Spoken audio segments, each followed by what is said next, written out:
وما زلنا في الصين وإلى مقاطعة شينجيانغ، حيث قام مراسلون بزيارة معهد شينجيانغ للعلوم الإسلامية وأجرى مقابلات مع عدد من الطلاب والمعلمين. ووفنا بالتقرير التالي.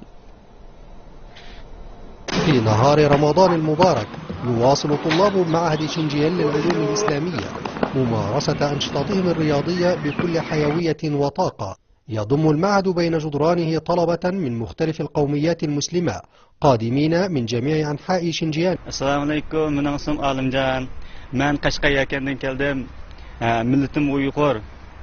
من bu maktabga 2013-yili qabul qilingandim. Bu yil 3-yillikda o'qiyapman. Men kichikimdan boshlab shu dunyoviy qariyalarning qiraatini shu do'rab mashq qilishni yaxshi ko'ratdim.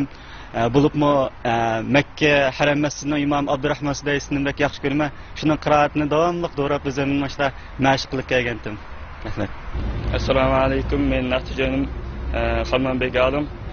Bu yil Islom sho'yining 2-yilligida o'qiyman. Assalomu alaykum. Mening atim Esqat Ayatbek ula. Ile oblasi To'g'istir audani Tig'ariq avlidan keldim. مولوتم قزاق. هذا هو الشيخ عبد الرقيب رئيس المعهد. لم تمنعه مسؤولياته الإدارية عن التدريس للطلاب.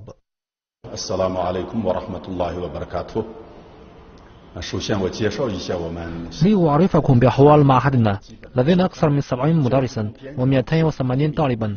حسب اللائحة فإن المواد الاجتماعية تمثل 30% والعلوم الدينية 70%. ولدينا أكثر من 40 طالبا كانوا يدرسون بمصر. أما عن المقر الجديد للمعهد فقد رصدت الحكومة الصينية لإنشاء نحو 39 مليون دولار أمريكي، وسيكون جاهزا لاستقبال الطلاب بحلول عام 2017. أتحدث إليكم الآن من المقر الجديد لمعهد شينجيانغ للعلوم الإسلامية. المقر لا يزال تحت الإنشاء كما يظهر في الخلفية، وتعقد عليه آمال كبيرة في أن يكون معلما حضاريا يشار إليه ومنهل علم يقصده الراغبون في العلوم الإسلامية، وأن يلبي احتياجات المسلمين والمجتمع الصيني. صالح رجب، CCTV العربية، أورومشي.